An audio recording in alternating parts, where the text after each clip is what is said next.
Just moments ago, Josh Gates finally confirmed what Expedition X viewers have suspected all along. There was footage captured during one investigation that the network refused to air, and it wasn't because of technical issues. According to Gates, what the team recorded that night was so disturbing that executives ordered the raw files locked immediately, and several crew members required medical attention afterward. A producer allegedly never returned to the field. What Josh just revealed explains why that episode will never be seen by the public. Make sure to subscribe if you want the full story as it unfolds. It was billed as a standard mid-season investigation, remote location, sparse documentation, and just enough local folklore to warrant a risk assessment. The Expedition X team was dispatched to an abandoned weather relay station originally decommissioned in the early 1990s, following a string of unexplained signal anomalies. Phil Torres and Jessica Chobot were accompanied by 2 additional camera techs and a single remote operator stationed half a mile away to monitor telemetry. According to internal production notes, they were only scheduled to be on site for 4 hours. The first hour ran smoothly. Field readings were normal, atmospheric pressure stable, battery levels well within range. Then, 79 minutes in, every piece of equipment registered a simultaneous frequency spike, followed by a complete blackout in the area surrounding the station. Not a malfunction, but a controlled interference, triggering only when Phil stepped into what was later marked Zone Delta. Crew accounts describe an immediate drop in air density, as if something displaced the oxygen itself. Jessica reported hearing static as though her headset was picking up a voice trying to form words. Phil described it differently. Not interference, but intention. He said it felt like something was aware of their presence and adjusting to their observation. The ambient temperature log recorded a 5-degree fall within 13 seconds, which normally would indicate a weather shift, but wind detectors showed no airflow. Multiple cameras began recording compression artifacts shaped like silhouettes, even though no movement was visible to the naked eye. At 1 hour, 42 minutes in, one of the technicians collapsed, reporting sharp chest pressure and blurred vision. His vitals spiked, and he was pulled outside immediately. But even after extraction, his microphone still registered the same low, rhythmic distortion, exactly in sync with his heartbeat. What happened next led the network to place a hard stop on even reviewing the rest of the footage, and the next 12 minutes are what forced Expedition X into silence, until Josh Gates broke it today. What followed in the aftermath of the technician collapsing would later be described in an internal incident report as a non-standard medical emergency under unidentified environmental influence. Jessica and Phil dragged him beyond the perimeter while radioing the remote operator for immediate extraction. But before transport could be arranged, every headset and monitoring channel emitted an identical 2-second audio burst that none of them had heard before, almost like a distorted breath overlaid with a single, indecipherable word spoken backwards. When slowed down afterward during medical review, the waveform formed a perfect rhythmic pattern matching the subject's respiratory cycle. He regained consciousness moments later,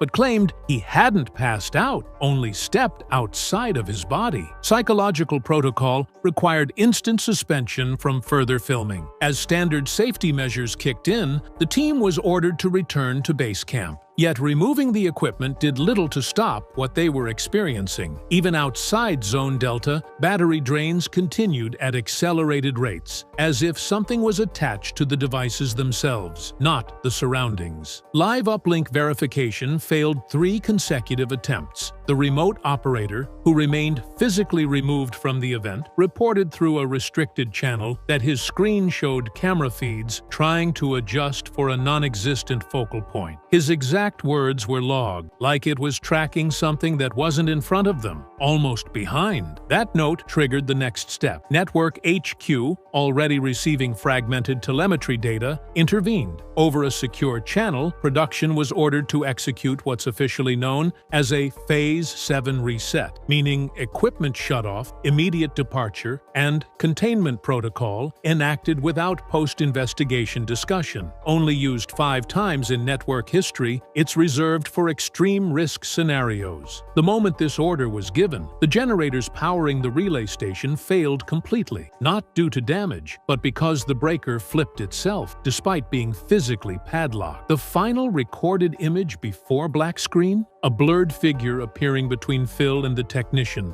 visible only on one camera angle. That frame was the last thing reviewed before access to the footage was sealed. The next 24 hours would determine whether Expedition X would even return to production. By the time the team arrived back at the staging area, the incident had already reached senior production executives. Initial assessments categorized the event as equipment and personnel compromise under unknown influence. Standard protocol dictated that footage be cataloged and forwarded for technical analysis. But before that process began, Josh Gates personally intervened, reportedly dialing into the emergency debrief via secure uplink just 31 minutes after the team returned. Though he wasn't physically on location, his role as lead executive producer granted him override authorization. What he heard during that debrief changed the entire approach. Jessica, still visibly shaken, described the moment the blackout occurred as if something reacted to us noticing it. She emphasized it wasn't merely environmental, but responsive, like the area itself shifted once the team acknowledged what they had detected. Phil echoed this sentiment but stated it differently. According to debrief transcripts, he said, "We weren't just documenting something unknown. We were seen, and it didn't want to be filmed." The technician who collapsed remained mostly silent, but when asked what he experienced, he reportedly whispered, "It doesn't want to stay where it is." His statement caused the call to go silent. Gates immediately requested raw file access to personally evaluate the telemetry sync and thermal imaging data before network review. That request was approved, but only under executive privacy restrictions, meaning only he and 2 senior analysts at headquarters could see it. Within hours, Gates confirmed privately that the footage captured sustained spatial compression inconsistent with known phenomena, implying intentional movement within the field of vision. Insiders say he told network leadership, "What's on that feed suggests more than activity. It suggests awareness." But instead of escalating to promotional material, Josh made a decision that surprised even executive staff. He demanded the footage be restricted from post-production entirely until external consultation could be arranged, refusing to allow even internal editors access. This marked the first time in Expedition X history where the lead host initiated content lockdown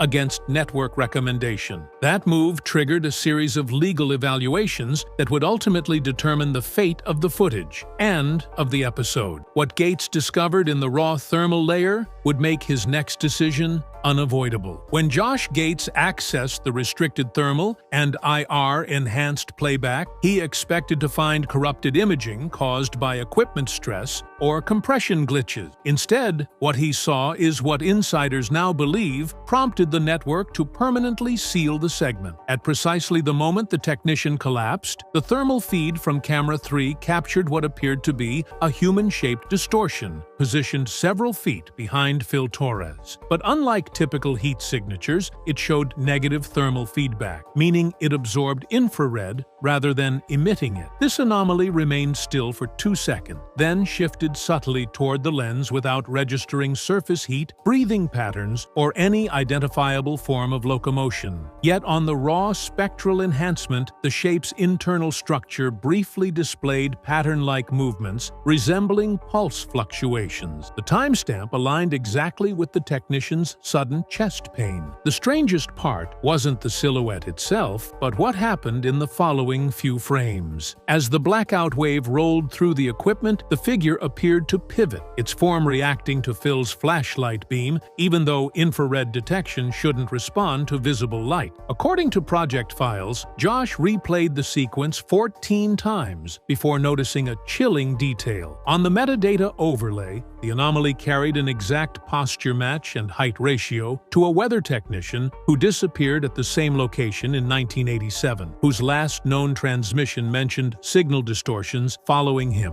The disappearance was never solved. Immediately after this realization, the remainder of the playback started showing cascading compression blocks that didn't behave like standard digital artifacts. Instead of random pixelation, they consistently formed in a curved arc pattern behind Jessica, almost mimicking a slow, deliberate reach. Analysts attempted to isolate individual frames and manually reconstruct data, but buffer overlays repeatedly replaced any image refinement with low-frequency tones similar to lab-recorded infrasound stress patterns. One frame, which only remained fully intact for a fraction of a second, showed the silhouette inches from the camera before the feed cut completely. The shape's head appeared turned directly toward the lens. No facial detail, no visible structure, just density displacement, like compressed air forming a rough human outline. Josh reportedly turned off the feed and stated it's aware of the camera. After reviewing the footage, he requested immediate cessation of all attempts to digitally enhance or stabilize it, citing risk to personnel if further exposure triggered physiological aftereffects. But by then, viewing the footage may have already resulted in deeper consequences than anyone expected. Following Josh Gates's private review of the footage, Network Compliance initiated what insiders refer to as a black vault submission. This process is typically reserved for legal disputes, internal misconduct, or content deemed potentially dangerous if aired without regulatory evaluation. But this wasn't standard risk management. The footage wasn't just locked away, it was categorized under a rarely used contractual clause known as Section 7.4c, non-broadcastable incident content, originally added to protect the network from liability in cases involving locations tied to active criminal investigation. Expedition X had never triggered it before. The clause permits immediate suppression of media that could incite hazardous imitation behavior, promote exploration of restricted areas, or cause psychological impact beyond normal entertainment parameters. That language was drafted for urban exploration scenarios and disaster sites, not paranormal investigation. Yet legal determined the footage qualified after reviewing transcript excerpts that reportedly described environmental reactions directly tied to the crew's presence. One internal assessment read, "Activity seems responsive. Risk of human replication if aired." In other words, if people saw it, they might try to go there. Network Legal also flagged the local government's historical records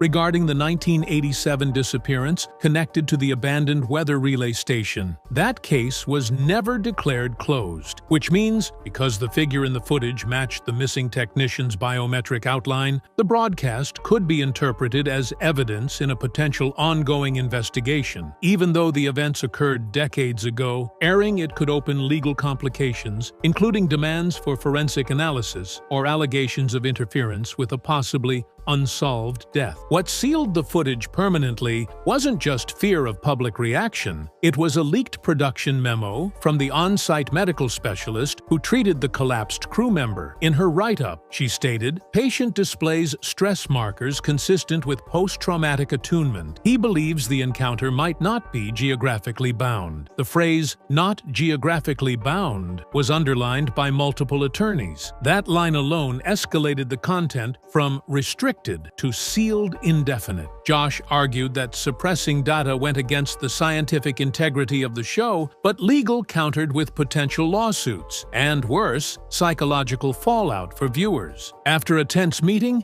Gates reportedly agreed not to push for release, saying only, "If this becomes entertainment, we've already lost control of it." What none of the executives knew at that moment was that another copy of the footage existed, one stored automatically on a field hard drive no one accounted for. And that's the file that resurfaced days later. Days after the footage was sealed, a back-end systems check flagged a secondary storage device, a rugged field hard drive that had been left in the mobile monitoring station during the shutdown. It had captured a full sync copy before the blackout. A junior post-production tech, unaware of the legal hold, accessed it while compiling camera logs. What he saw prompted him to immediately forward the data to the medical specialist who had treated the collapsed crew member. That led to the most alarming entry in the internal file chain, the psychological incident memo. The specialist noted that while his physical condition stabilized, the technician reported a persistent sensation of being watched from somewhere that isn't behind me, more like beneath. He stated he felt something still tracking his heartbeat, even hours after removal from the site, despite no biological abnormalities. Further testing showed his neural response spiked whenever playback of the footage began, even when muted. He reportedly told her, "If you show that to anyone who isn't ready, it might follow them too."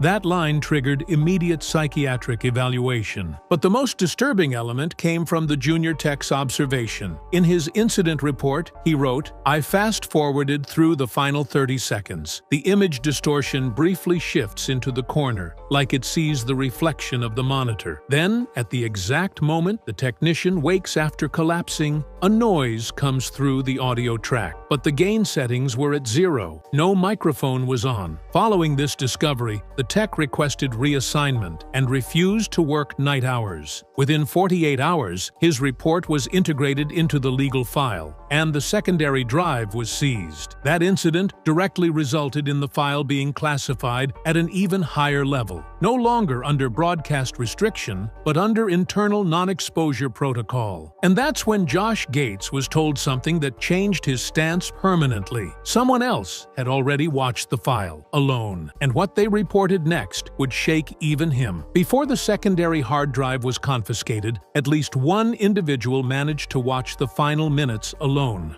without supervision or biometric monitoring. That person was a mid-level producer assigned to verify damaged media files before they were formally archived. According to his unsigned internal statement, he viewed the footage late at night, believing it was simply corrupted audio-visual data. What happened during those minutes escalated the crisis beyond what Gates or network executives anticipated. He reported that while scrubbing through the footage frame by frame, the anomaly seemed to shift in behavior. Rather than remaining static as earlier versions showed, it gradually began tracking the camera's perspective, adjusting as though aware of his interaction with it. He claimed that at approximately 1:43:14 into the recording, the shape moved slightly closer each time he paused. Thinking it was playback lag, he checked latency. There was none. Then, in the last clean frame before auto-corruption began, the silhouette appeared directly aligned with the camera lens, positioned at eye level. He stated that although no face was visible, he felt acknowledged. What unsettled investigators was what happened afterward. System logs recorded a spike in room temperature despite no HVAC adjustments. He abruptly exited the server room, logged off without filing verification, and drove home without explaining to staff. When contacted the next morning,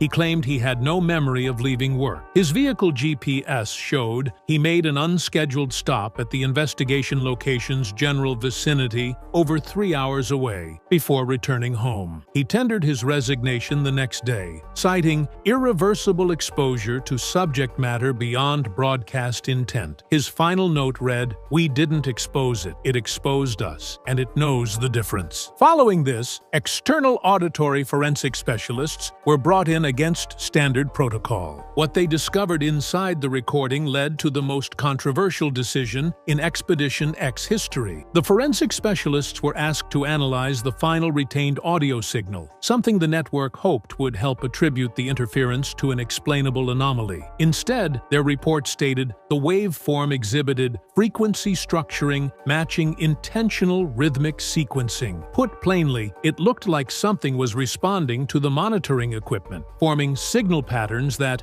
under slow playback, sounded eerily similar to controlled breathing. One analyst concluded that the reading was consistent with a presence attempting to regulate or sync with an external biological system. That system was later cross-referenced with the collapsed crew member's cardiac rhythm. When this was relayed to Josh Gates, he reportedly remained silent for nearly 10 seconds before responding. According to two sources familiar with the meeting, he finally said, "If this becomes televised entertainment, we're responsible for what comes next." That statement, more than the footage itself, led led to the final decision: permanent suppression. The network declared the episode unrecoverable. Personnel involved were barred from public discussion, and the location was struck from production clearance lists. Earlier today, Josh Gates was asked about the infamous unaired episode during a live interview. Rather than repeating the standard technical failure explanation, he paused and said, "Some footage isn't meant to be broadcast because of what it does to the people who filmed it, and sometimes because of what it tries to do afterward." He didn't elaborate, but the panel fell silent. That was the first public acknowledgement that what was filmed had active impact. He ended the segment with, "We shut it down to protect the crew. Some things aren't scared to be found. They're waiting to be noticed." The interview cut to break immediately. No further questions were allowed. Uncut tunnel footage revealed a shadow moving deep inside a passage, thought to be sealed, and the shape turned toward the light as if aware before fading into the stone. And now investigators fear the rumor Josh Gates followed for years may be real, so stay here and subscribe before the footage is buried again. The chamber responded with a soft, rising tremor, as if something ancient beneath the passage stirred at the sight, and the moment hinted at a truth investigators feared now shone. The team returned to the canyon entrance with a tension that clung to every step, each investigator aware that the uncut tunnel footage had changed the mission entirely. What was once a simple documentation run had shifted into something far more unsettling, because the shadow captured on camera was not a trick of light nor a drifting blur from dust or debris. It moved with intention, it turned toward the lens, and it vanished into stone in a way that defied every natural law the crew trusted to keep them safe underground. The chamber air hung heavy with the smell of damp earth and old mineral dust, but beneath it lurked a colder undercurrent, a faint metallic taste that some explorers describe seconds before faint electromagnetic disturbances begin. Equipment readings jittered as the crew crossed the threshold, the handheld sensors flickering with unstable spikes that rose and flattened in irregular patterns, as if responding to their presence rather than the environment. Josh Gates had followed stories like this for years. Stories of tunnels that seemed to breathe, passages where sound warps and shadows stretch in ways no human movement can explain. And tonight, those rumors pressed into reality with an uncomfortable closeness. The deeper they walked, the stronger the hum became, a low vibration pushing through the soles of their boots and climbing into their legs like a slow current searching for an anchor. The tunnel walls seemed to ripple in the beam of the flashlight, not physically shifting, but bending light in thin, wavering sheets that reacted whenever the crew spoke or moved.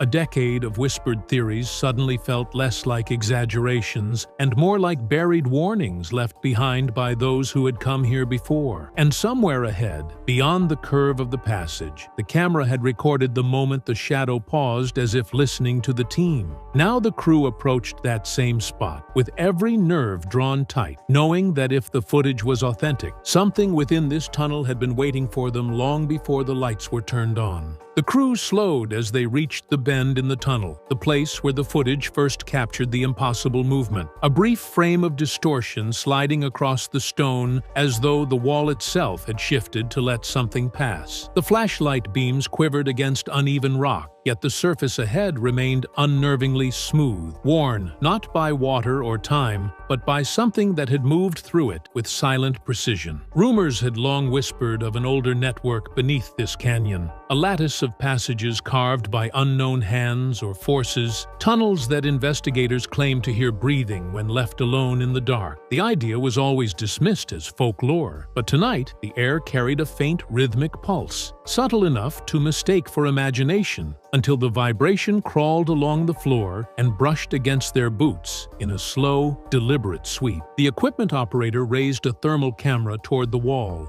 expecting nothing more than cold stone. yet the screen flickered with a thin vertical streak of heat, as if some presence had pressed against the rock only moments before. No animal could move like that. No person could slip through stone with such fluid motion, and yet the evidence glowed in front of them, a signature that refused to fade. Someone whispered that the shadow in the footage had turned its head, but no one wanted to admit they had seen the same unsettling angle in the replay. The deeper theory suggested that whatever lived in these tunnels did not travel by walking, but by slipping between layers of the earth itself, moving through fractures and voids that scanners failed to detect. The hum grew stronger, echoing through the chamber in low waves that touched their ribs and tightened the air around their throats. The ground shifted underfoot, not in a collapse, but in a controlled settling, as though the tunnel adjusted its posture in response to the team. And for the first time, every investigator felt it. The sense that they were no longer documenting a mystery but disturbing one, and that the thing captured in the uncut footage was not retreating, it was approaching. A cold drift of air slid through the tunnel as the crew advanced, though no one could find the source. Underground chambers rarely breathe, yet this one exhaled in slow, deliberate intervals, each pulse rolling across the dust in faint spirals that curled around their boots before dissolving into the dark. The team exchanged silent looks, each knowing the behavior aligned disturbingly well with older rumors collected from miners and explorers who claimed the canyon's subsurface felt alive, shifting in ways no natural formation should. Josh Gates had heard those stories for years, accounts of shadows moving against the grain of light, of narrow passageways that changed shape between one visit and the next. But he had never seen a case where the evidence pressed so close to confirmation. The thermal streak lingering on the wall behind them refused to cool, and its heat signature seemed to stretch downward, as if drawn by some unseen passage burrowed beneath the floor. The camera operator lifted his lens again, catching a faint shimmer low to the ground, a distortion that flickered like heat rising from asphalt despite the heavy chill filling the tunnel. Then the hum shifted.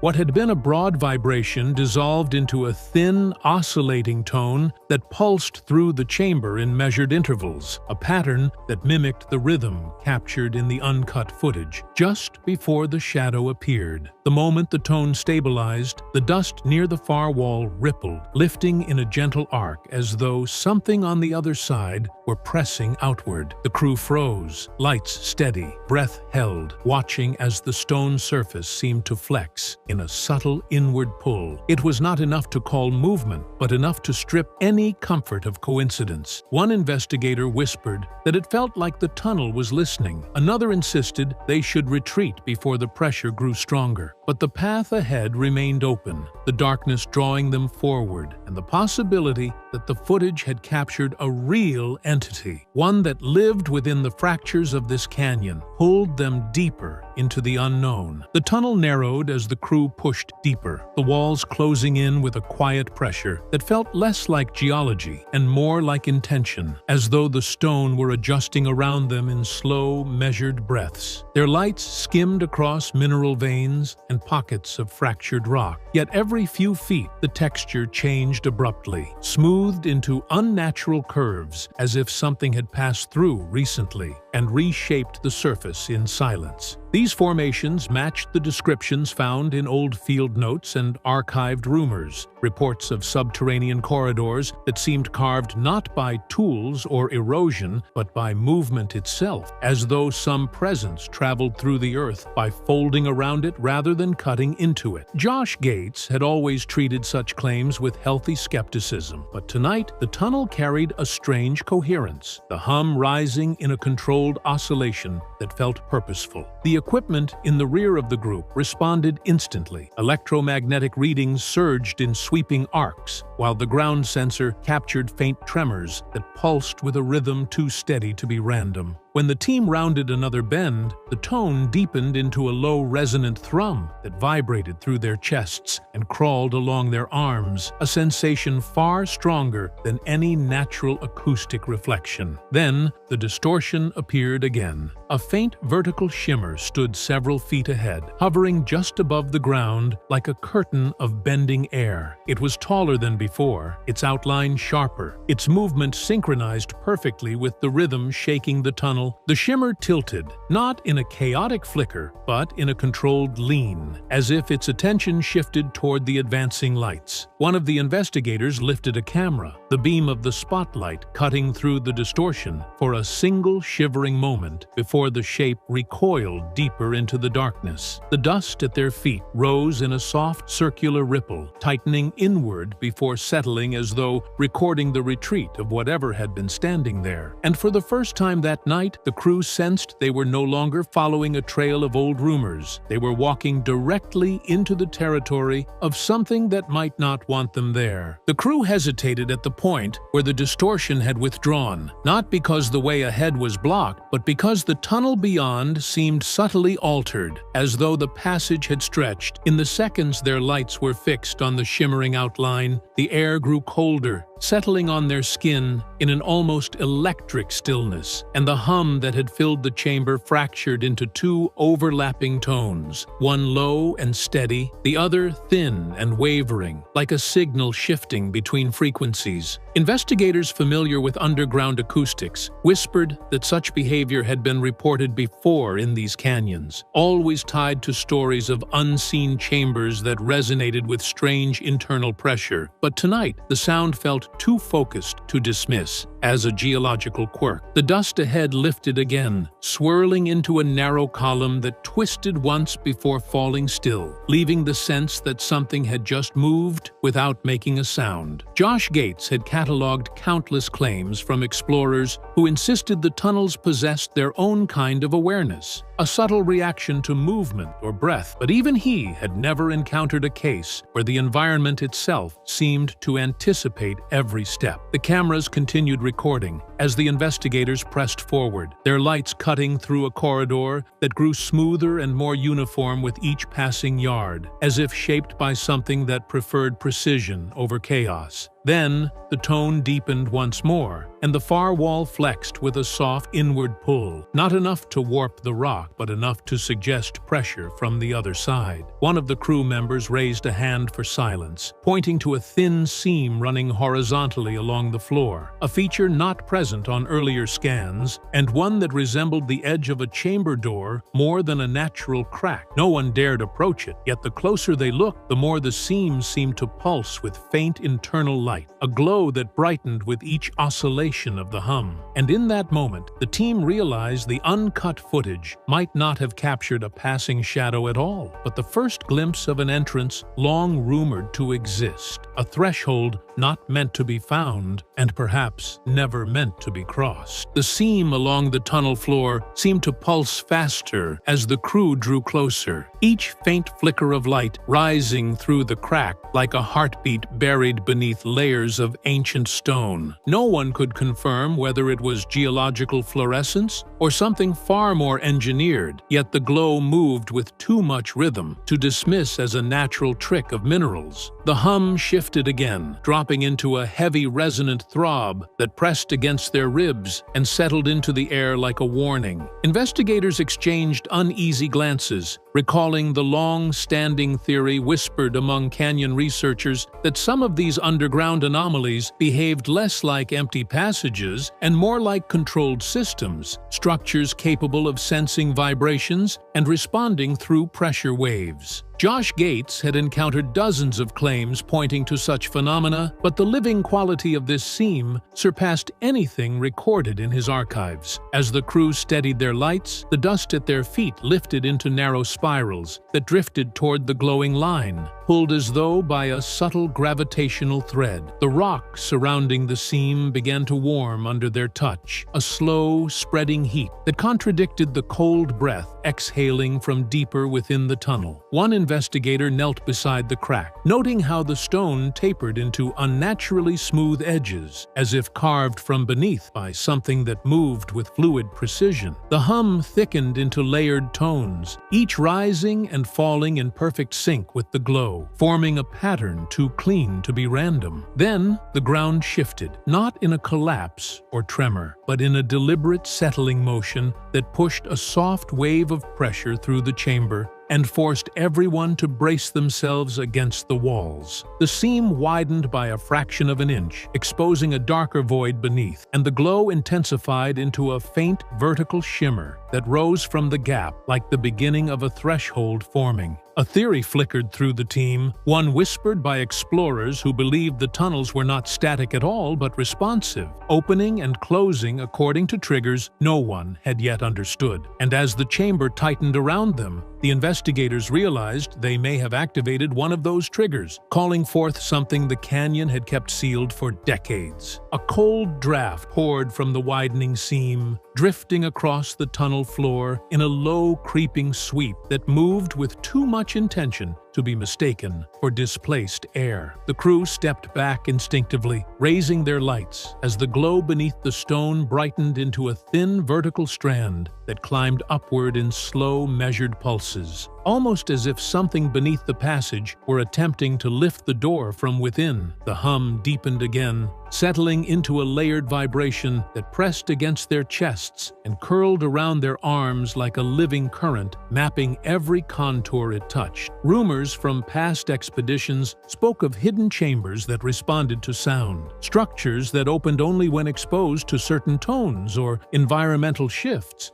But no one expected to witness behavior that matched those theories so precisely. Josh Gates had heard countless variations of these claims, stories of explorers who felt watched underground, of chambers that seemed to inhale and exhale. But this moment eclipsed all of them. The seam expanded another fraction as the rock surrounding it flexed inward with a slow, mechanical grace, revealing a deeper darkness below, a void that swallowed their light with unsettling ease. An investigator extended a probe toward the gap, only to watch the beam of the device bend slightly as it neared the opening, the light distorting in a thin, shimmering arc that suggested an electromagnetic field, or something equally unknown. The dust around the seam rose again, circling upward in a soft spiral that tightened as if drawn toward an unseen center point. The hum shifted into a narrow oscillation that repeated in precise intervals, a signal pattern too deliberate to dismiss as random resonance. The deeper theory, the one discussed only in private labs and late-night conversations, claimed that if tunnels existed beneath this canyon, they were not remnants of geology, but remnants of design, an infrastructure built by something that moved differently than any living species known to science. As the lights flickered and the chamber squeezed into another long exhale, the crew realized they were no longer observing a passive anomaly. They were standing at the threshold of a system responding to their presence, and whatever stirred beneath the seam was no longer waiting for them to act. It was preparing to rise. The seam widened with a slow, grinding sigh as the tunnel floor shifted in a precise, deliberate motion, the kind of controlled movement no natural fault line could replicate. The glow rising from the gap flickered in tight, rhythmic pulses, illuminating the swirling dust that drifted downward as though answering a silent summons. The hum fractured into two distinct tones again, one low and steady, the other thin and trembling, and together they formed a vibration that crawled across the stone walls in rippling waves. The crew stared as their equipment spiked in sharp vertical lines, registering electromagnetic distortion at levels far beyond the shallow anomalies they had recorded earlier. One investigator whispered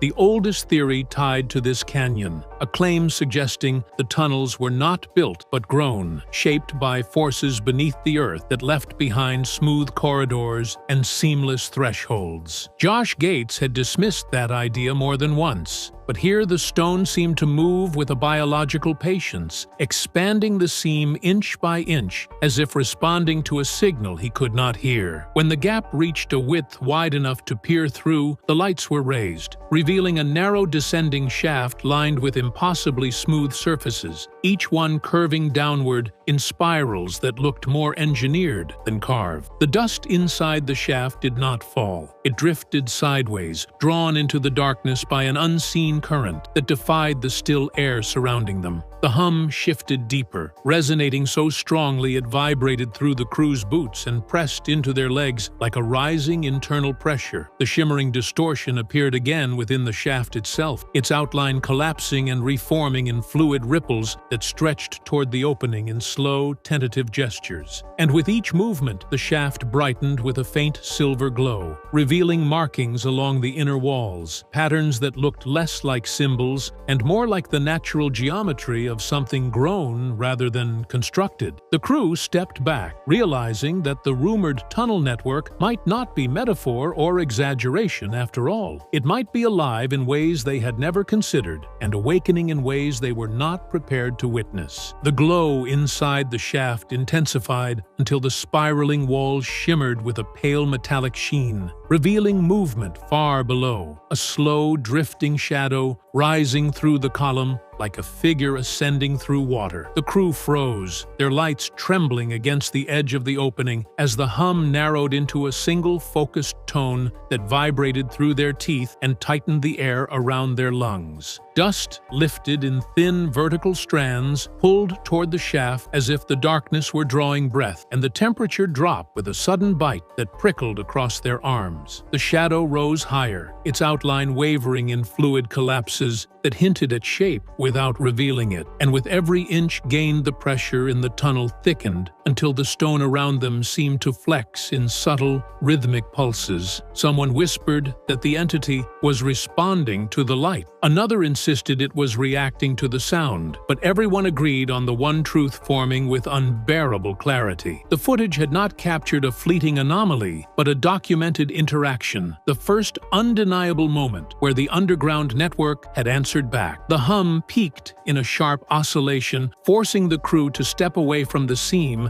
as the shadow reached the upper curve of the shaft, hovering just beyond the boundary between the darkness below and the fractured beam of their flashlights. For several long seconds, the shape tilted as if studying them, the air bending in thin ripples around its form, and then the tone collapsed into silence so sudden it felt like the tunnel itself had exhaled. The glow dimmed, the pressure ebbed, and the shadow slipped downward in a smooth retreat that vanished into the spiraling depths as if it had never surfaced at all. The seam began to close, the stone folding inward with slow, deliberate strokes until the gap sealed with a final low thrum that echoed through the chamber like a warning swallowed by the earth. When the lights steadied and the hum faded to memory, the crew understood what the uncut footage truly confirmed. The rumors were not exaggerations. The theories were not mistakes. Something intelligent moved beneath these tunnels, something that had waited for years for an observer who could finally see it. And tonight, Expedition X had crossed its path. Josh Gates just walked away from Expedition X. No warning, no explanation to fans, just a cryptic statement about prioritizing his safety and his family. And now rumors are circulating about what might have happened during their most recent filming expedition. Reports of an incident involving a Bigfoot-like creature in the Pacific Northwest, claims that something left the most fearless explorer on television genuinely shaken. Now let's be clear, nothing is confirmed at this moment. Discovery hasn't released official details. The crew is staying silent, but alleged insider sources have been sharing details that, if true, would explain everything. Subscribe and hit the bell because we're breaking down every rumor, alleged detail, and claimed insider account about what may have happened during that expedition. According to circulating rumors, it happened 3 weeks ago during what was supposed to be a standard Expedition X investigation. The team was allegedly filming in a remote area of Washington state, following up on recent Bigfoot sightings reported by local forestry workers. Multiple witnesses, consistent descriptions, fresh footprints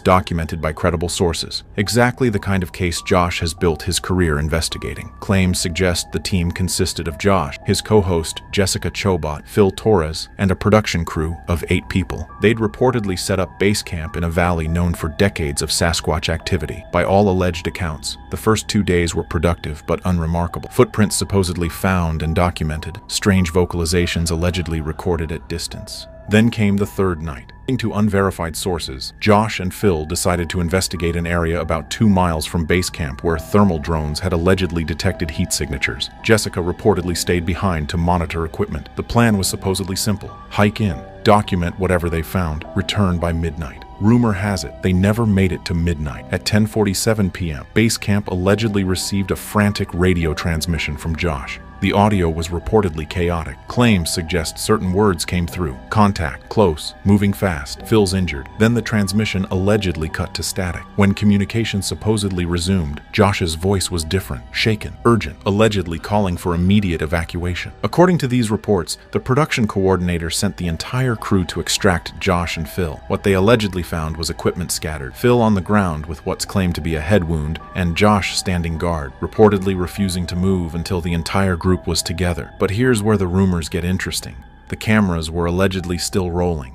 Everything that supposedly happened was reportedly captured on multiple devices. And what those cameras allegedly captured, according to anonymous sources claiming to have seen footage, would be the most compelling Bigfoot evidence ever recorded, if true, if any of this actually happened. And these rumors suggest Josh Gates, a man who's spent 2 decades exploring over 100 countries, investigating everything from lost treasures to paranormal phenomena, decided he's done. Not with television, not with exploration, but allegedly with putting himself in situations where he might encounter something like what was reportedly in those woods, because according to these unconfirmed claims, whatever he supposedly saw wasn't a mystery to be solved. It was a threat to be survived. We need to be clear, we haven't seen this footage ourselves. Discovery allegedly has it locked down tight, but we've heard from sources claiming to have viewed it, and their descriptions, if accurate, are disturbing. What follows is based on those unconfirmed accounts. The footage allegedly begins normally, Josh and Phil hiking through dense forest at night. Standard narration, Phil supposedly scanning with thermal imaging. Around the 18-minute mark, Phil allegedly gets a thermal hit, something large, approximately 400 yards ahead. They reportedly discuss approaching, and Josh makes the decision to close the gap carefully. As they allegedly get closer, the thermal signature supposedly becomes clearer, upright, bipedal. At approximately 200 yards, sources claim the figure stops and turns toward them, not slowly, but deliberately. Phil allegedly says, "I think it knows we're here." Josh's rumored response, "Good, let's see if it'll show itself." This is allegedly when things go wrong. Instead of fleeing, the thermal signature reportedly begins approaching them, fast. Sources describe the speed as terrifying given the dense terrain. Josh supposedly makes the call to back out immediately. They start retreating, but the figure allegedly keeps gaining ground. Then comes what sources describe as a vocalization, allegedly loud, complex, and close. Both men visibly react according to claims, stopping their retreat. In those seconds, the gap supposedly closes to within 50 yards. Then, according to reports, an object flies past Josh's head. A rock, later identified as approximately softball-sized, allegedly impacts a tree with enough force to embed in the bark. Both men allegedly go to ground,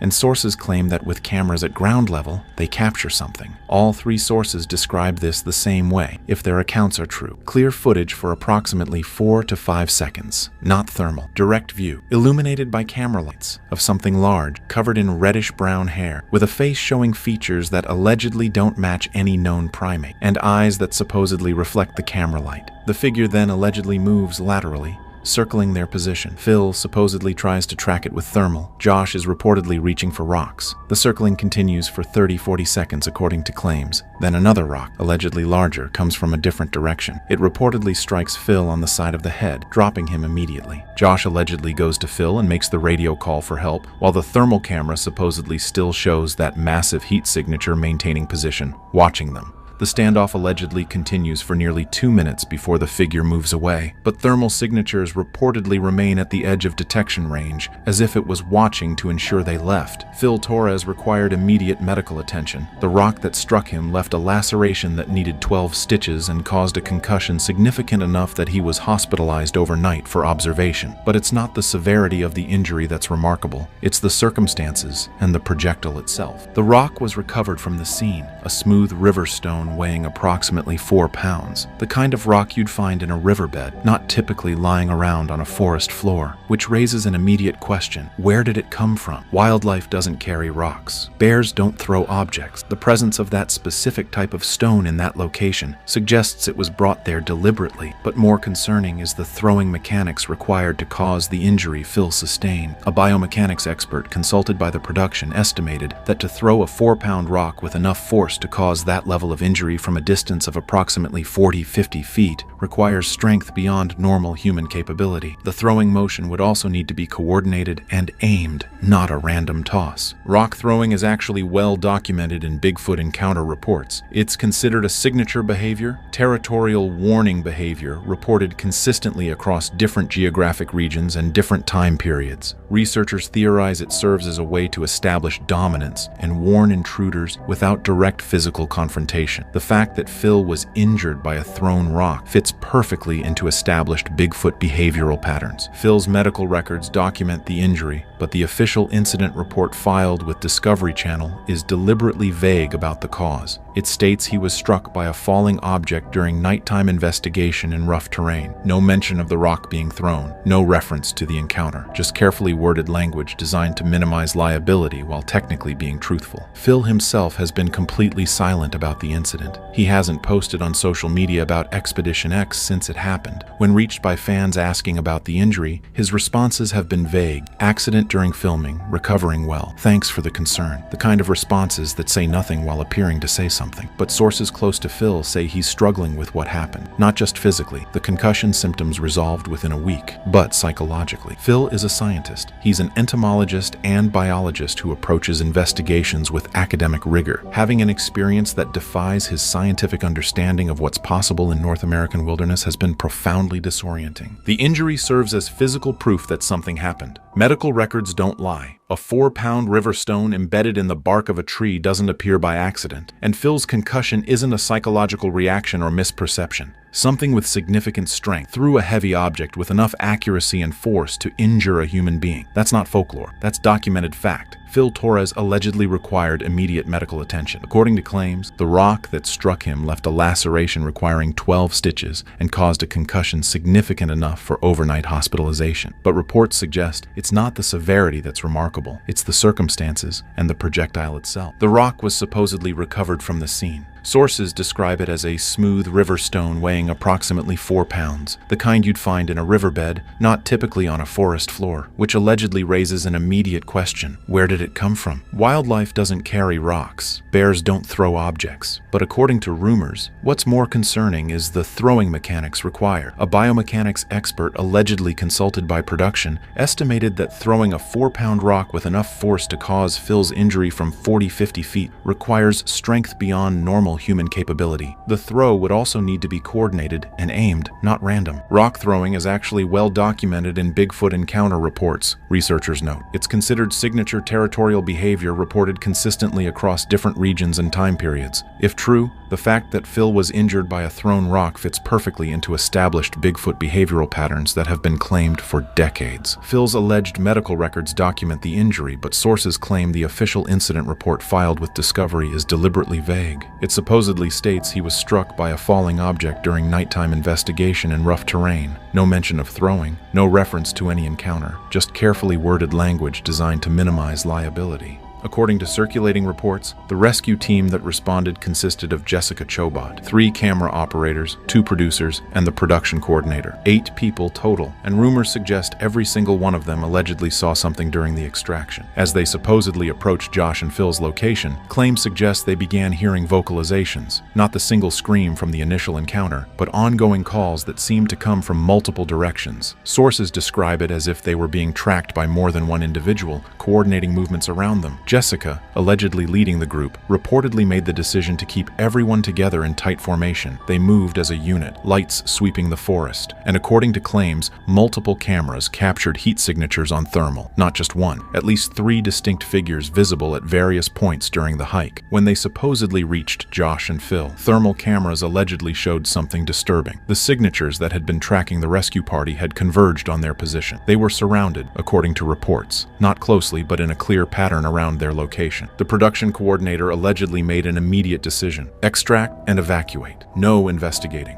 They helped fill up and started back, and claims suggest those thermal signatures paced them the entire way back, maintaining distance but clearly following. Multiple crew members allegedly reported seeing eyeshine, eyes catching light at distances and heights that suggested something large. Not deer, not bears, something else watching them leave, if these accounts are to be believed. One camera operator, supposedly speaking anonymously, described it as the most frightening experience in 15 years of filming. Not individual moments, but the totality, the coordinated behavior, the persistent following, the sense that they were being allowed to leave rather than escape. Josh Gates has been remarkably quiet about his specific reasons for leaving Expedition X. His official statement was brief: "After much consideration, I've decided to step away from Expedition X to focus on other projects and spend more time with my family." Standard departure language that reveals nothing. But according to rumors, people close to Josh tell a different story. The alleged Washington State incident supposedly shook him in ways previous close calls never did. Reports suggest he keeps asking, what if Phil had been killed? The rock that allegedly struck him could have hit differently, could have caused a fatal injury. And Josh has 2 young children at home, a wife who reportedly worries every time he goes on expedition. Claims suggest there's also a philosophical component. If Bigfoot exists, these rumors say it's not just an exciting discovery, it's potentially a predator, a territorial animal with capabilities that make it genuinely dangerous. And sources allege Josh realized that chasing that mystery isn't adventure anymore. It's risk he's supposedly no longer willing to take. According to these unconfirmed reports, Josh isn't retiring from television or exploration. He's allegedly still hosting Expedition Unknown, which focuses on historical mysteries and archaeological investigations. But claims suggest he's done with active paranormal investigation that involves going into remote areas looking for creatures that might pose serious threats. If these rumors are accurate, Discovery Channel allegedly finds itself in an unprecedented situation. They supposedly have footage that would generate massive ratings, clear documentation of a Bigfoot encounter involving their most recognizable host. From a business perspective, airing this would allegedly be a ratings goldmine, but according to claims, they also have a serious liability problem. One crew member was allegedly injured seriously enough to require hospitalization. If they air footage explicitly confirming their crew was attacked by an unknown creature, sources suggest they open themselves to questions about duty of care and safety protocols. Insurance is supposedly another consideration. Production insurance for adventure shows already comes with significant premiums. If insurers allegedly determine Discovery knowingly sent crews into dangerous situations, it could affect coverage not just for Expedition X, but for their entire slate of adventure programming, according to industry observers. Then there's allegedly the question of responsibility. If Discovery airs footage they believe genuinely documents a Bigfoot encounter, they're essentially taking a position that Bigfoot exists. According to speculation, that carries implications beyond ratings, potentially triggering scientific investigation or government inquiries. Sources claim the network has been in discussions with wildlife experts, legal counsel, and possibly even government agencies. Some executives allegedly push to air it, while others advocate for keeping it archived. A compromise position supposedly being discussed involves releasing heavily edited footage with extensive disclaimers. But Josh's decision to quit allegedly complicates everything. If Discovery airs the episode after Josh left citing safety concerns, it creates a narrative that the network prioritized ratings over host safety, according to media analysts. Josh's departure supposedly gives him leverage in how this footage might be presented. The current status, according to rumors, is that Discovery has delayed the entire season. The official explanation is production schedule adjustments, but speculation suggests they're buying time to figure out how to handle this alleged episode and what it means for the show's future. As of now, if this footage exists, it allegedly remains in Discovery's possession, unaired and inaccessible. According to claims, multiple parties have requested access. Bigfoot researchers have supposedly offered to sign NDAs. Scientists have allegedly expressed interest in analyzing the thermal imaging. Even government wildlife agencies have reportedly inquired. Discovery has allegedly refused all requests. The official position, according to sources, is that any footage is part of ongoing production. But rumors suggest the network simply hasn't decided what to do with it. Legal counsel is supposedly advising caution while executives weigh risks and benefits. Some researchers allegedly argue Discovery has a moral obligation to release footage this significant, if it exists and is as compelling as claimed. Keeping it suppressed would prioritize corporate liability over potential scientific advancement. But the counter-argument is that Discovery owns any footage and has every right to make business decisions about release. There's also supposedly the question of physical physical evidence. The rocks allegedly thrown were reportedly collected. Phil's medical records supposedly document injuries from a thrown object. Crew members allegedly provided statements. All of this evidence would exist independent of video footage, but without Discovery releasing it to researchers, it remains isolated and unverifiable, according to claim. Leaks are theoretically possible. If the footage exists on multiple hard drives and has been viewed by numerous people, someone could potentially release it anonymously,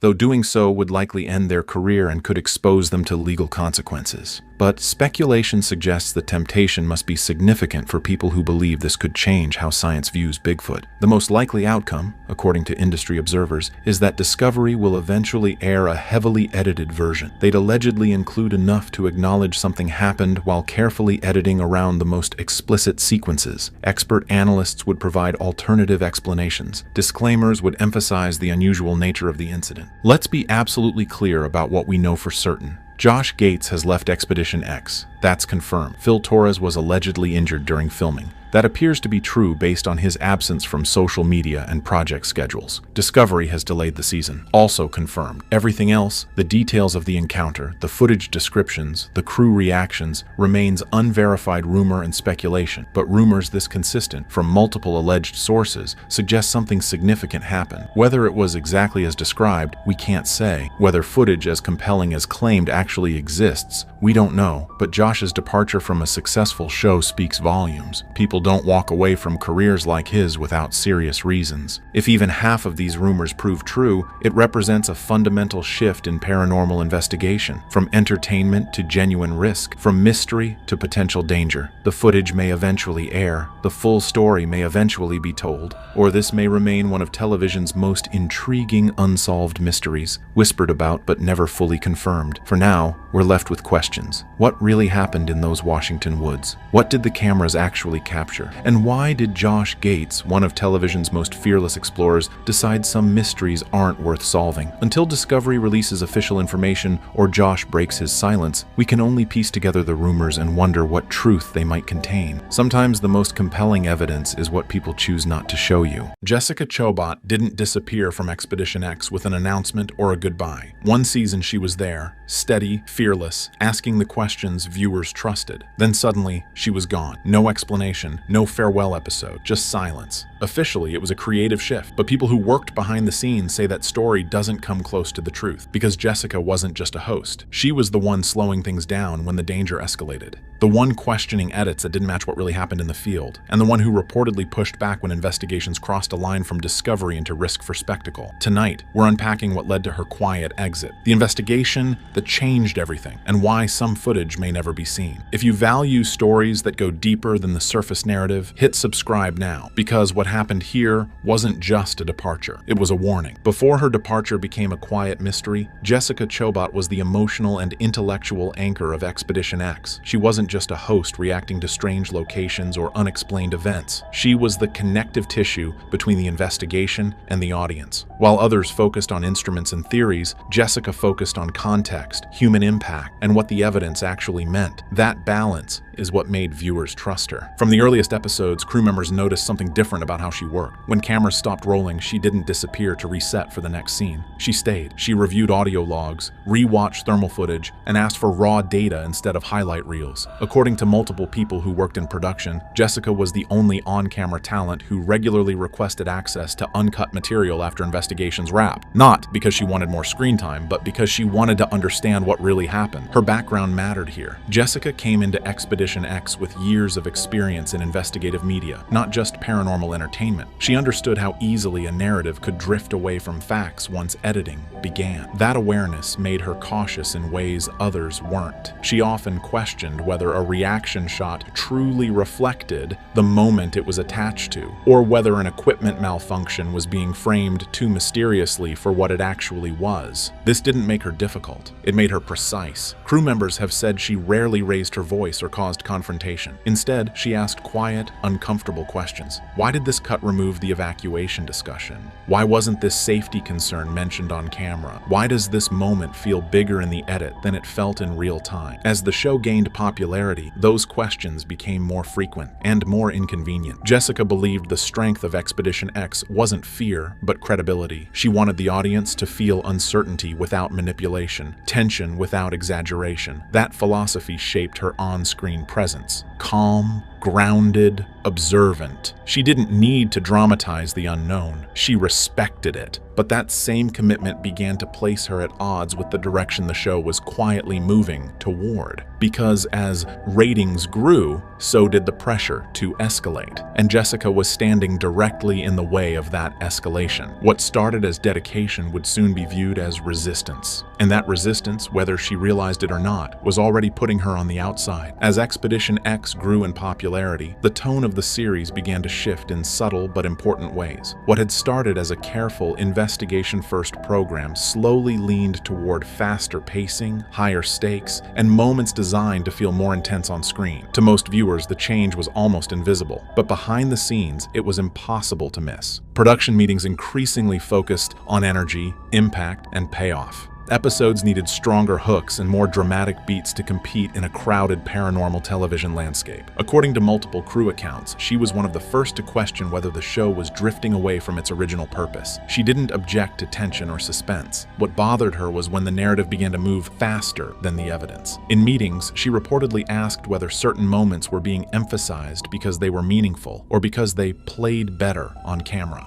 Those questions didn't always land well. Jessica noticed that reaction shots were sometimes prioritized over analysis, and that equipment anomalies were framed more ominously in post-production than they felt in the field. Nothing was fabricated outright, but the tone was being sharpened. Uncertainty was being nudged toward implication. She pushed back quietly at first, asking for context to be added, requesting that disclaimers stay in place, suggesting that viewers deserved to know when something was unresolved rather than hinted at as definitive. To her, ambiguity wasn't a weakness, it was honesty. Field operations changed too. Investigations were occasionally extended longer than planned, not because new data was coming in, but because the episode still needed a climax. Crew members later said Jessica was often the one checking safety protocols repeatedly, confirming exit plans, and questioning why they were staying when conditions were deteriorating. One technician recalled her asking a simple question during a late-night shoot: "If nothing else happens tonight, are we okay with that?" The silence that followed told her everything. Behind the scenes, her insistence on restraint began to stand out. She wasn't refusing to investigate. She was refusing to exaggerate. And in a production environment increasingly shaped by ratings pressure, that distinction mattered. What once made Jessica invaluable, her commitment to accuracy and caution, was slowly being reframed as hesitation, as friction, as someone not fully aligned with where the show was heading. And that tension would soon stop being theoretical, because one investigation would force everything into the open and make it impossible for her to keep going as if nothing had changed. According to multiple people close to production, the moment everything changed for Jessica Chobot happened during an investigation that never aired in its original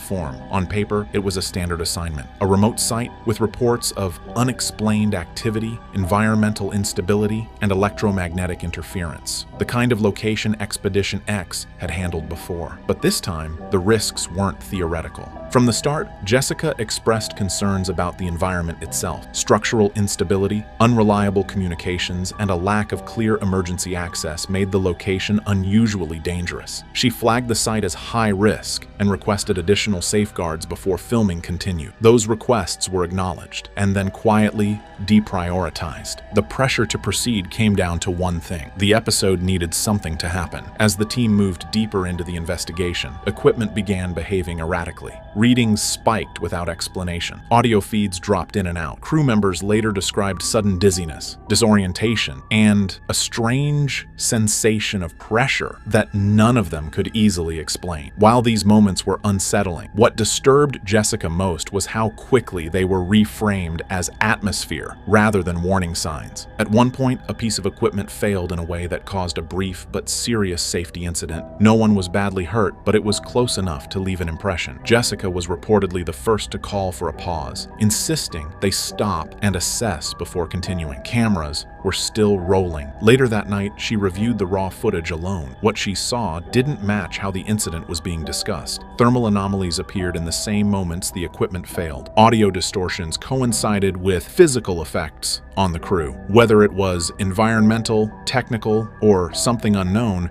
didn't matter. What mattered was that it wasn't being treated with the seriousness it deserved. The next morning, Jessica confronted production leadership. She didn't accuse anyone of wrongdoing. She asked a direct question instead. Were they documenting what happened or reshaping it into something more dramatic than truthful? The response, according to insiders, was carefully neutral. The episode would be edited responsibly. Safety would be addressed internally. The narrative would be adjusted. That answer didn't reassure her. It confirmed her fear. For the first time, Jessica realized the issue wasn't a single investigation. It was the system deciding which parts of reality were convenient enough to show. And in that moment, she understood something else too. If she stayed, she would eventually be asked to stand in front of the camera and support a version of events she didn't believe in. And that was a line she wasn't willing to cross. After the investigation that raised serious alarms for Jessica Chobot, she expected a period of reflection, a review of what went wrong, how close the crew had come to real danger, and whether the episode should even move forward. Instead, what followed was something far more unsettling. When the first rough cuts began circulating, Jessica noticed immediately that key moments were missing. The pauses she had called for, the discussions about evacuation, the uncertainty in the data, all of it had been trimmed or reframed. What remained was a cleaner, more dramatic version of events, one that suggested tension without fully acknowledging risk. According to one post-production staffer, entire segments where Jessica questioned whether they should continue filming were marked as non-essential. Audio clips documenting crew discomfort were shortened. The equipment failure was labeled as a minor malfunction rather than a warning sign. The episode still worked as television, but it no longer worked as truth. Jessica didn't confront anyone emotionally. She went to the editing room and asked for the cut logs. When she reviewed them, she noticed something disturbing. Certain clips had been flagged for removal before the full debrief even took place. That meant decisions about what not to show were being made before the investigation had been properly analyzed. She raised this in a production call, asking why moments related to safety and uncertainty were being softened. The answer she received was careful, corporate, and revealing. Those elements were too alarming for the tone of the series. They could create unnecessary fear or imply liability. To Jessica, that reasoning missed the point entirely. If something was alarming, it deserved context, not concealment. If an investigation pushed people into danger, viewers had a right to know. Her analytical segments were shortened. More narration was shifted elsewhere. On screen, nothing appeared wrong. Off screen, she felt herself being managed. Crew members noticed it too. One assistant editor later said it felt like Jessica was being protected from herself, shielded from having too much influence over the final story. Not because she was wrong, but because she was inconvenient. This wasn't censorship in the obvious sense. It was filtration. Reality passed through a lens designed to preserve tone rather than truth. For Jessica, that realization was heavier than fear of the unknown. She could accept unanswered questions. What she couldn't accept was pretending certainty where none existed, or glossing over risk for the sake of a cleaner episode. And once she saw how easily reality could be reshaped in post-production, she knew the problem wasn't going to fix itself. The show wasn't just documenting the unexplained anymore. It was managing it. That understanding quietly pushed her closer to a decision she hadn't yet spoken out loud, but was already forming. In the weeks following the disputed edit, Jessica Chobot's concerns shifted from storytelling to something more serious: crew safety. What had once felt like occasional risk began to look like a pattern: longer shoots and unstable locations, fewer buffers built into filming schedules, decisions increasingly justified by how well a moment might land with the audience. Jessica started asking different questions, not about ratings or pacing, but about response times, about backup plans, about what would happen if someone got hurt in a place emergency services couldn't reach quickly. According to a crew medic, she once asked bluntly how many minutes it would take to extract an injured team member from a remote site if something collapsed. When she heard the answer, she reportedly fell silent. Production leadership didn't ignore her outright, but her concerns were framed as caution bordering on overreaction. After all, nothing catastrophic had happened yet. The show had always pushed into difficult environments. That was part of its identity. Jessica disagreed. She believed that survival so far didn't justify increasing risk. During planning sessions for future investigations, she began flagging sites as unacceptable unless additional safeguards were added: extra personnel, redundant communications, more conservative access limits. These requests were often met with budget constraints and time pressure. The message was clear, even if it was never stated directly. The show needed to stay agile. One meeting in particular stuck with her. A producer reportedly described a high-risk location as worth it if something finally breaks open. Jessica responded quietly, asking whether something breaking open included people. The room went still. After that, her role subtly changed. She was still respected, still on camera, but increasingly excluded from early planning conversations. Decisions were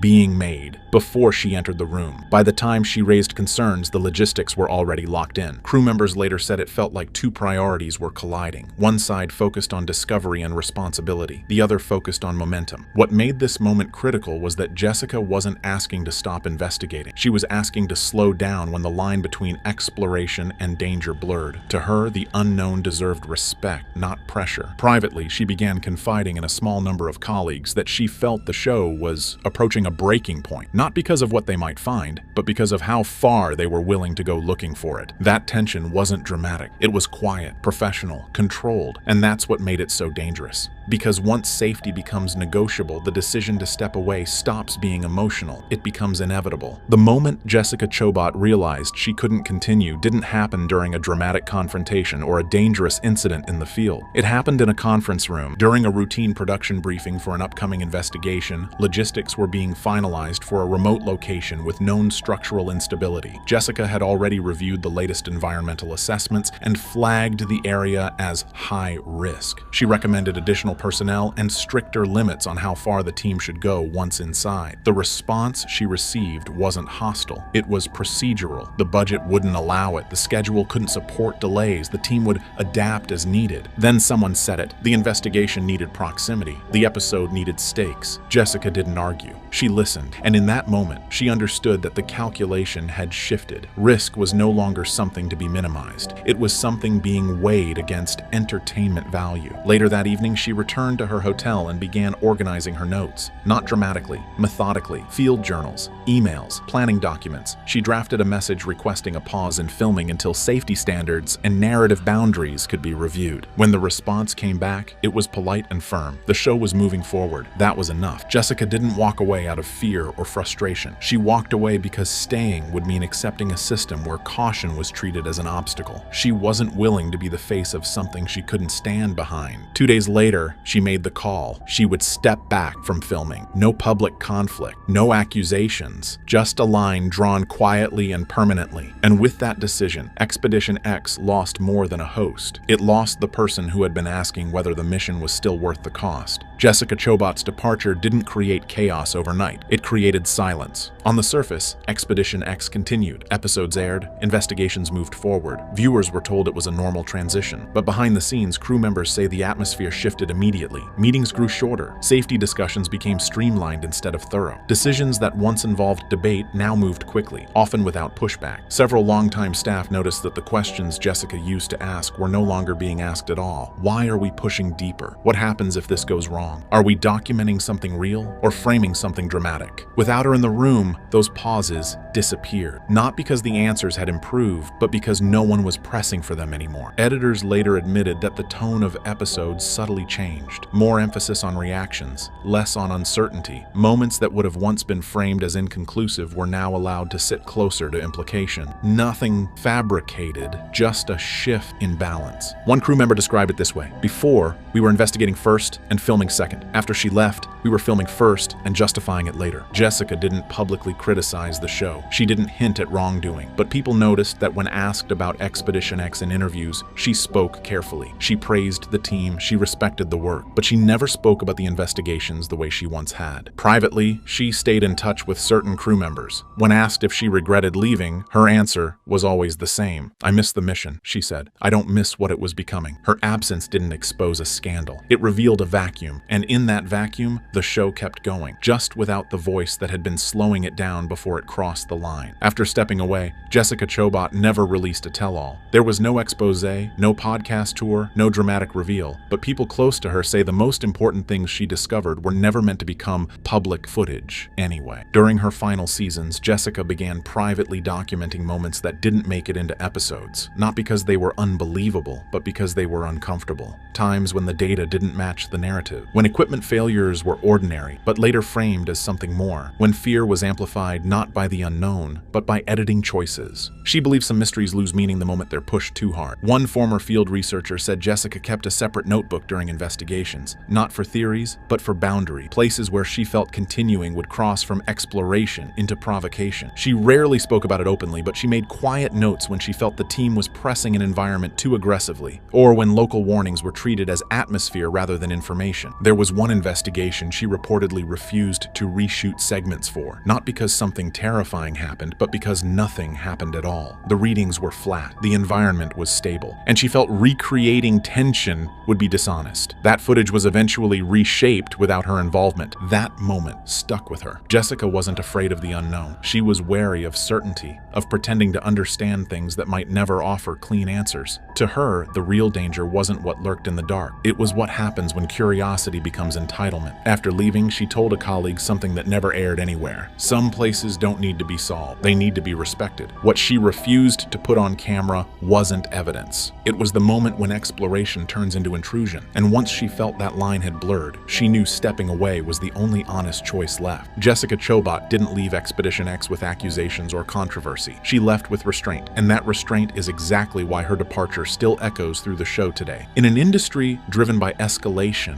walking away quietly is often more disruptive than making noise. Jessica didn't expose secrets. She didn't leak footage. She simply removed herself from a process she no longer believed could stay honest. That choice forced an uncomfortable question, not just for the show, but for the entire genre. How far should investigation go before it stops being investigation? Since her exit, paranormal television has continued to grow louder, faster, and more extreme, higher stake, bigger claim, less patience for uncertainty. In that environment, Jessica's absence feels deliberate, almost instructional. She showed that credibility isn't built by chasing answers at any cost. It's built by knowing when to stop asking. Crew members who worked with her still reference the Jessica check, a phrase used informally when discussing risk or narrative framing. It means asking whether a moment is being shown because it matters, or because it plays well on screen. Even now, her influence lingers in the margins. Jessica never said the show crossed a dangerous line, but she didn't have to. Her decision did the talking. When viewers ask why she left, the answer isn't hidden footage or paranormal terror. It's something far more unsettling. She saw where the road was heading, and she chose not to walk it. That's why her exit wasn't an ending. It was a warning, and the fact that it was delivered in silence may be the most honest thing she ever did on camera. Moments ago, breaking reports circulated that an Expedition X crew member was rushed to the hospital following a horrifying incident during an episode that was never allowed to air. According to internal sources, filming was underway at a remote research location when something unseen triggered a severe medical emergency, forcing production to halt instantly. Josh Gates and the team reportedly watched it unfold in real time, but no footage was ever broadcast. Tonight, we're uncovering what really happened during the uncut expedition that nearly ended the show for good. Subscribe so you don't miss anything. Production records show the episode was set to investigate a location kept confidential even within expedition planning notes, referred to only as Zone 9. This place had been originally rejected by network standard protocols due to past incidents involving severe equipment loss and unexplained sensor shutdowns. But on this particular trip, producers believed they had new protective monitoring systems in place, and everything seemed safe. Josh Gates approved the segment after receiving clearance from an outside consultant, someone reportedly experienced in crisis management for high-risk field operation. That consultant later refused to comment when contacted. The mission objective was simple: detect environmental anomalies during a nocturnal atmospheric shift. Jessica Chobot and Phil Torres were scheduled to begin initial setup, while the rest of the team handled power routing to location beacons. The raw script described this as a standard recon before thermal mapping, but from the very moment the team arrived, nothing felt standard. According to the audio notes recovered from a secondary recorder, Jessica can be heard whispering that the air felt heavier than normal, comparing it to walking into a room right after someone had been screaming. At exactly 22:14 local time, long before filming officially began, 2 drone feeds suffered what appeared to be forced directional failure. Neither crashed, but both turned 180 degrees toward the tree line on their own.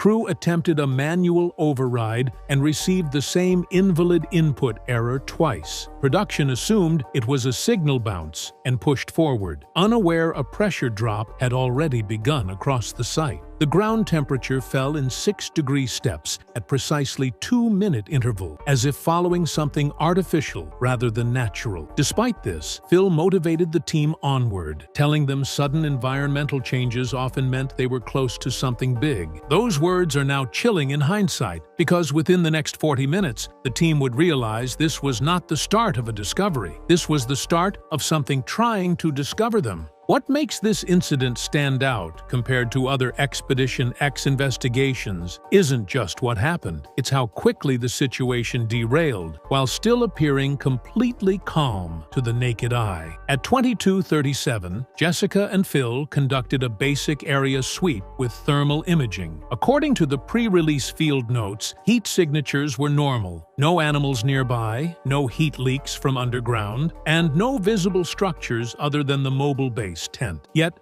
the audio capture shows Jessica pausing mid-sentence and asking, "Are you hearing that? Because I don't know what I'm hearing." The sound logs reveal nothing abnormal. Her microphone didn't pick anything up. Seconds later, a motion alert triggered on camera 3 near the tree line, positioned roughly 20 yards from the monitoring tent. The recorded visual showed branches bending as if something large passed through. But the thermal overlay indicated no biological heat source, meaning whatever disturbed the vegetation had no identifiable body temperature. Phil initially wrote it off as air pressure change, citing that wind speeds had climbed. But that explanation quickly fell apart when a simultaneous sensor spike registered on the opposite side of the clearing, far from any wind exposure. Then the team noticed something no one could immediately explain. The live biometrics feed from one crew member showed an abrupt heart rate acceleration, jumping from 72 to 121 in under 3 seconds, despite him standing still and showing no outward signs of panic. He later claimed he felt like someone was standing directly behind him, breathing. In post-analysis, that same biometric feed displayed duplicate timestamps, identical minute and second entries with different heart rate values, an impossible data anomaly, suggesting the equipment was either malfunctioning or that environmental interference affected time tracking. The crew laughed it off at the moment, unaware that this was the first clear sign the expedition would not just fail, it would leave someone seriously injured before sunrise. The turning point came at 23:04.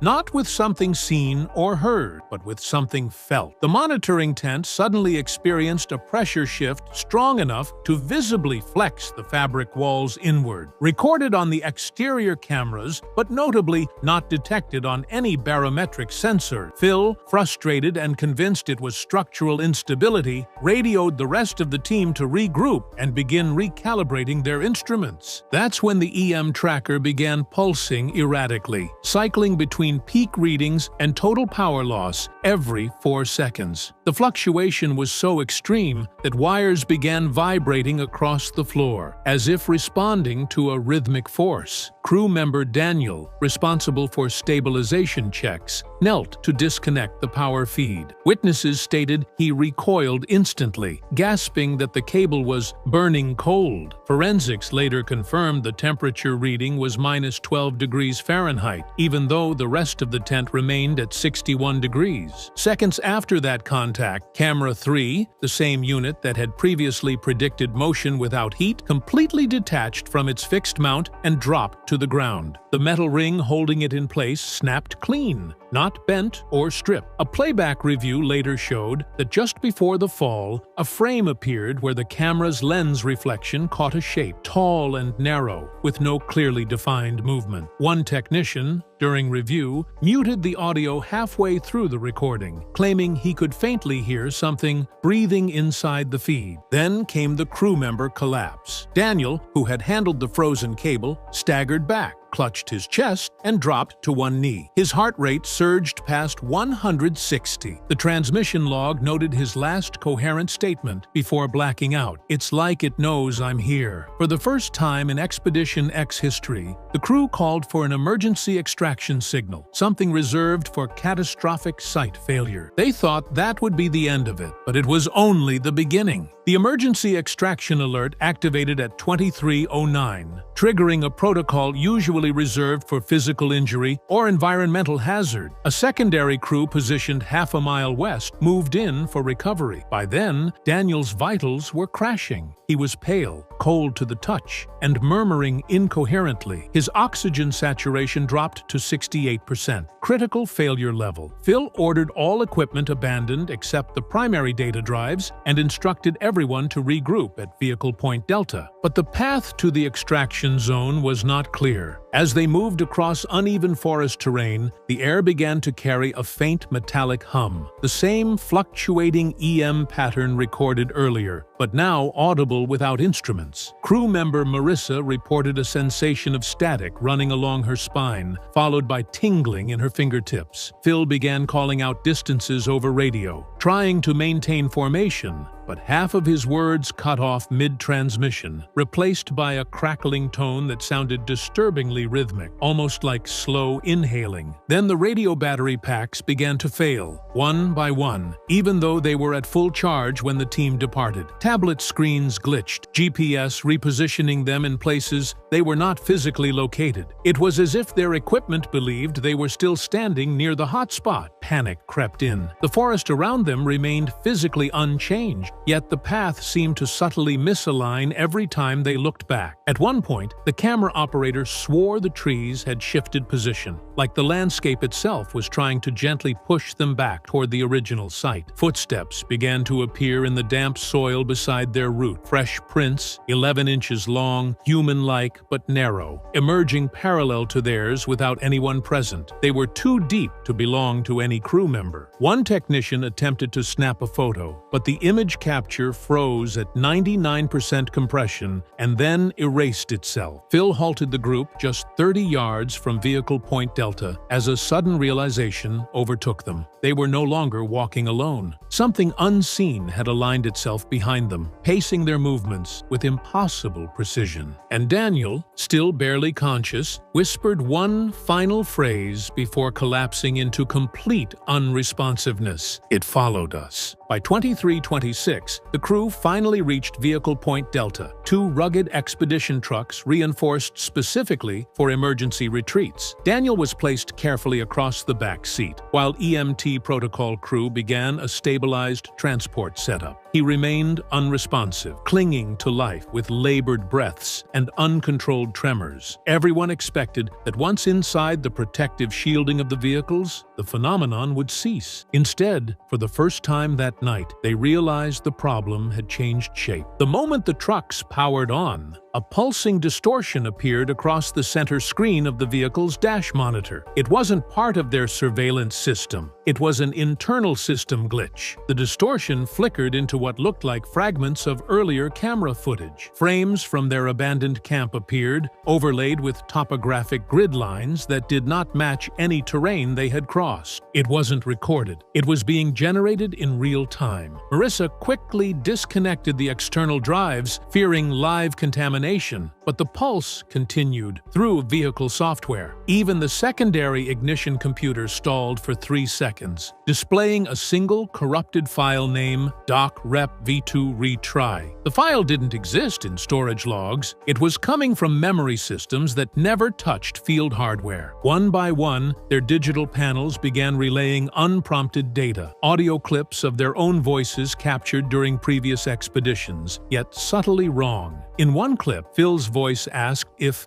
the subject was stable, a phrase he never spoke. In another, Daniel's voice whispered, "It already knows what we think." He had never said that out loud. Further disturbance came when emergency telemetry in Truck 2 began rapidly replaying crew biometrics with latency. as if reading signals from several minutes in the future. Daniel's vitals displayed a pulse rate sharply decreasing before EMT sensors detected it. This preemptive reading proved horrifyingly accurate 7 minutes later. Phil made the call. No more electronics. The trucks went into manual override. All data drives were isolated inside Faraday bags. But as they sped toward base camp, quieter but no less alarming anomalies continued. The radio chirped spontaneously, not with static, but with breathing, slow, deliberate, patterned. Only then did Marissa mutter what no one wanted to admit. It's not stuck in the hot spot. It's traveling with us. Daniel arrived at St. Francis Regional at 1:14 under priority intake. Listed as a neurological trauma patient, the ER team expected hypothermia or exposure to environmental toxins. What they encountered instead forced them to initiate a report deemed abnormal sensory distress, cause undetermined. The first red flag appeared during preliminary vitals. Daniel's pulse, previously irregular, stabilized to a calm rhythm, only to spike erratically whenever someone came within 3 feet of his bed. Nearly every nurse and technician experienced momentary disorientation when approaching. One reported a ringing pressure in the head, like being underwater. A respiratory specialist briefly forgot which hand held the oxygen mask. Medical imaging escalated confusion. The CT scan showed no brain trauma, no signs of viral or parasitic invasion, yet the system flagged an anomaly in the temporal lobe, pixels that registered motion despite the image being static. Technicians recalibrated the machine 3 times. The anomaly remained. Neurologist Dr. Ramirez noted the reading resembled not internal damage, but interference, like something external was trying to interact at the point of cognitive recognition. His statement was never officially added to the report. At 1:47, while preparing for MRI evaluation, Daniel regained partial awareness. He did not open his eyes, but his voice emerged abruptly, fragmented. Not in here, walls, listening. The words sounded strained, almost defensive. A nurse asked what he meant, but Daniel suddenly convulsed. For roughly 8 seconds, the heart monitor displayed no numerical readout, only static lines, while every overhead light dimmed simultaneously throughout the trauma wing. No emergency generator activated, and yet power returned, without any electrical record marking an interruption. Security footage from the hallway outside Daniel's room captured staff reacting to the dimming lights. But inside the room, the camera feed cut out for exactly 81 frames. When playback realigned, Daniel's bed had shifted 3 inches toward the wall. His limbs remained positioned as before, with no detectable movement in between. That was when hospital staff asked Expedition X members if they had encountered electromagnetic exposure. Phil hesitated before answering. No, he said. It wasn't the environment. It was following him. Once Daniel was stabilized under observation, producers instructed the Expedition X team to pull all field files from the last 48 hours for internal review. The mandate was quiet and urgent. No calls, no email trails. Jessica and Phil locked themselves in the on-site production vault to begin examining the raw data, with Josh Gates phoning in from a separate location. The objective was simple: isolate anything that suggested liability or negligence. But as they initiated footage transfer onto a secure system with no external network access, the first indication something had gone wrong appeared.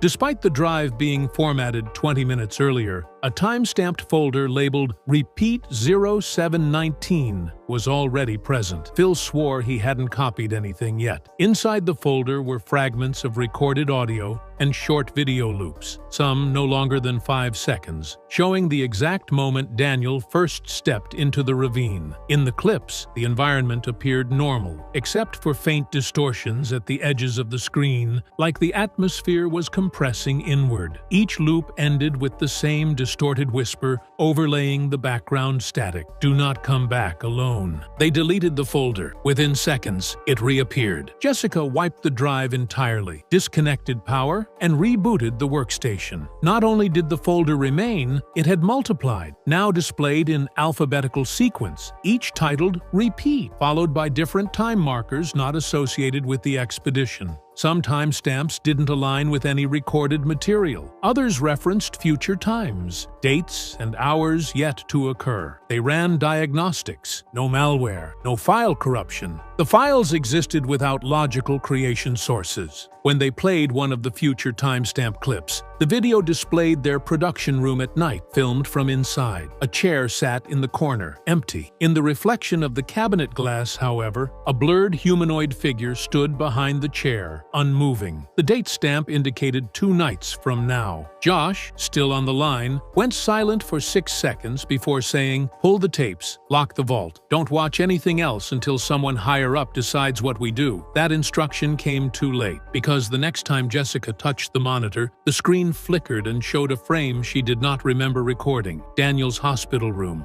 The same whisper. It followed him. By the following morning, the atmosphere on site had completely shifted. Jessica arrived at base camp visibly shaken, clutching a printed copy of one of the future timestamp scenes. According to field logs, she didn't sleep. Phil had already contacted internal safety advisors, filing a detailed incident report that described Daniel's collapse as neurological trauma, possibly induced by environmental interference. The team pushed to suspend all filming immediately and return equipment to headquarters for full technical analysis. They argued that if the anomaly somehow affected physiological harm, the crew could be in imminent danger. That request lasted less than 15 minutes. The network's executive liaison joined the call and dismissed the stop-work proposal. According to Jessica's later interview, the exec stated directly that the footage could represent the highest engagement point in the show's history, and hinted that they were already drafting a teaser for upcoming episodes. The fact that the physical injury occurred mid-expedition only made the episode more compelling. Phil immediately objected, reminding them that Daniel was under medical care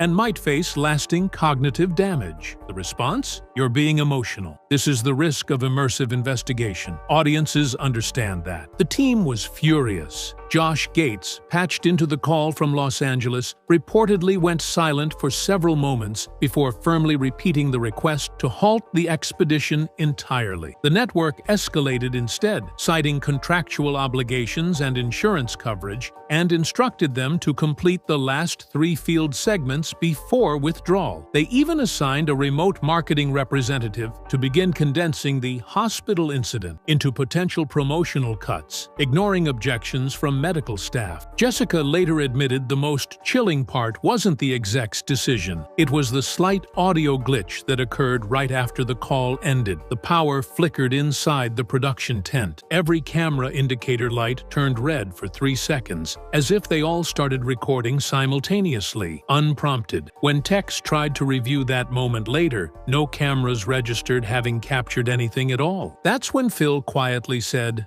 "It knows we're still here." And nobody disagreed. Daniel remained unresponsive for nearly 12 hours after being airlifted to a temporary treatment facility outside the forest zone. Medical tests failed to show signs of concussion, infection, or seizure. His vitals were stable, yet he wouldn't wake. It wasn't until late afternoon, just as the team packed gear to leave, that he suddenly opened his eyes. He didn't seem confused or disoriented, but disturbingly calm. According to Jessica, the room temperature dropped the moment he looked at her. He didn't recognize anyone else in the tent, not even the paramedics. He whispered something so faint she had to lean close to hear it. "It watched me fall, then waited to see who would come help." His voice sounded normal, but the words didn't. Jessica stepped back instinctively. Phil asked him what he meant, but Daniel only continued, "It's figuring out who's the next one." Then he stared past them. Not at a wall, not at ceiling, but at an empty corner of the tent where nothing stood. He began smiling, small at first, then unnaturally wide, as if trying to imitate the expression rather than showing real emotion. Moments later, alarms sounded throughout the medical tent. Every monitor attached to him displayed rapid spikes, not dangerous, but synchronized, as if responding to an external pattern rather than his physical state. The lights flickered once, twice, then power cut entirely for exactly 11 seconds. When it came back, Daniel had closed his eyes. He wasn't unconscious. He was sleeping peacefully, as if nothing happened. Within the hour, production leadership ordered a site-wide withdrawal. Not a pause, not a health and safety hold, an immediate evacuation.